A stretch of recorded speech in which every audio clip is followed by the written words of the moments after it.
Hey traders, this is Ron Haight. Hope you had a fantastic day. As always, nothing in this presentation shall constitute a recommendation to buy or sell any security. Trading stocks and options involves risk, and specific financial issues should always be addressed with your financial advisor.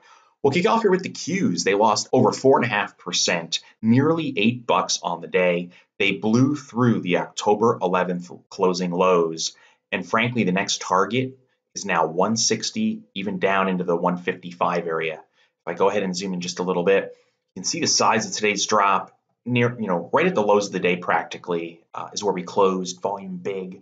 If I pop this panel open and I type in the Qs, for example, you can see we closed at 165. They're already up to 167. So essentially 1.7 has already been taken back. That's like 20% of the sell-off has already been bounced higher. So, that's a good sign for tomorrow, but you know what, that's if you're a bull, but a lot can change. It could get worse. From a technical perspective, there's another day like today in the cards if it wants to get down to support. If we take a look at the IWM, which was the second worst performing index, it lost 3.77%. If I go ahead and type in IWM after hours, it was at essentially 146. It's only bouncing a little bit. It's up maybe 40 some cents. But if I go ahead and zoom in here, today's move, again, spike in volume, we cut through the swing low from April and March. The next target's 145. It's only $1 lower. If that fails, holy guacamole, now we're talking a year ago, September, in the 130s. That would be twice today's plunge. If we take a look at the SPY, which I have a bullish position in, this one is down 3%. If we go ahead and zoom in, this is the support area I was targeting. If we blew through the low on the 11th. And I also said if we cut through the 200-day moving average in purple, which is that big institutional moving average, which we did yesterday, the only thing saving it was pretty much 260, 8-ish, and then it was boom, all the way down here. We blew through 268 like a hot knife through butter. So if you think of the target 250, 260, it's another day like today. Now after hours, which by the way, I'm doing this video at 4:50 p.m. Eastern ballpark, so the market hasn't been closed that long. Closed the day at 265.30. We're at 266.30.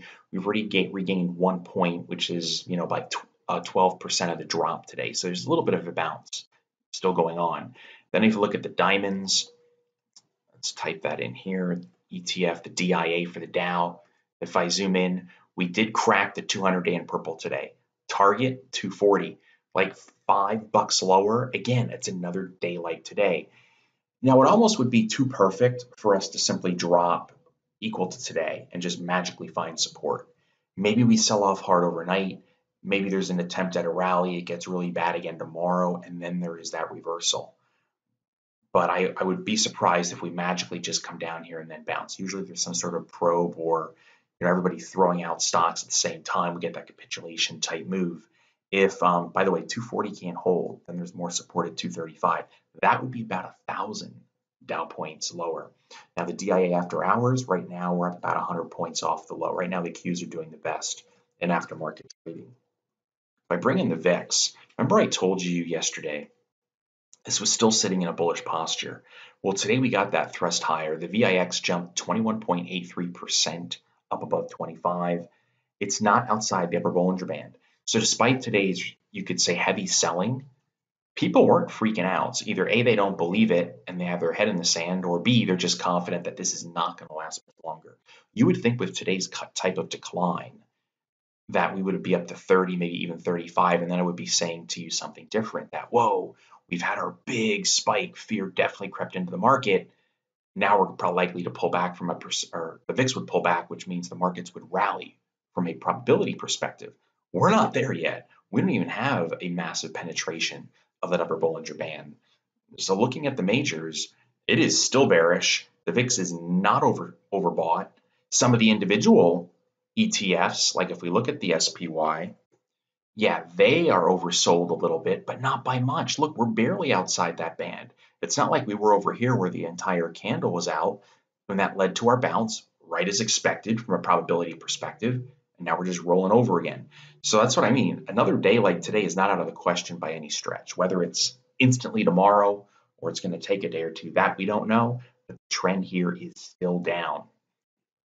Now let's take a look at some earnings, which is a great opportunity to talk about protected puts again. I know last earnings season we went through some examples. Again, it holds true for this earnings season.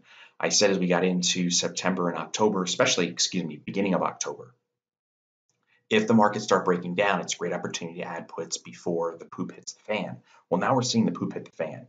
And if we go back from a seasonality perspective, the S&P, the Dow, the Russell, the Qs, nobody had a huge major bias. So being overly bullish going into this earnings season was not the probability play. It was essentially flat, meaning we can go either way. And a stock like FedEx, down 4%. It cut through the support in November. There's a little more support at 200. That's still 5% down. Then you have all this consolidation going back from the early to mid part of 2017, which is down at 190. So with FedEx down 4%, it did not have earnings, sorry, but it was down in tandem with UPS, who did have earnings. So UPS lost 5.5%, target 105, and then down here to 100. We take a look at Boeing, a company that actually had good earnings. If I zoom in, they gapped up, closed towards the lows of the day, but they were still up 1.3% when the Dow and everybody else was getting creamed. So if we actually get a bottom here, we might see this stock outperform to the upside a little bit, play a little catch up. Now Tesla. Tesla had gapped up a little bit, closed down at 288, but if I pop the panel and we do Tesla here, as of around 4:54 p.m. Eastern, we're now up about 34 bucks, over 10% from the closing price. So that 322 puts us right around here, which is above the 200-day moving average. If it were to hold that area, there's a gap here into the mid 330s, then there's a gap up to 350, then there's the highs up here. So right now Tesla is making a move to the upside, and it's going to go back inside this big square box that we had drawn, for the last couple of months. Let's take a look at Amazon and Google. They report tomorrow. Amazon lost over $100 today, but it was still, just under 6%, right at the 200-day. But if I come over here and type in Amazon, it's already up. It was up over 20 bucks off its low. So it's bouncing. There again, it gained almost 20% of the loss in after hours so far, but really anything can happen tomorrow. Same can be said for Google. It closed at 1057. Right now, it's only up to 1064. It only got back $7. But here's a chart of Google. I zoom in. Earnings report tomorrow after market closes, but that's a big mean candle. Support's going to be down here near 1,000, but anything can happen with earnings tomorrow. So heads up on those two. Here is Texas Instruments. I said, definitely keep an eye on that 95-ish area. We tried to rally a little bit today, rolled over. That does put the target all the way down here near 80 bucks, $12 lower. That's huge from a move from where it is now. Big volume today as well. They were not liking it. And that's to be expected. If the market's going to sell off, anybody that's not reporting that well is going to get their butt handed to them pretty quickly.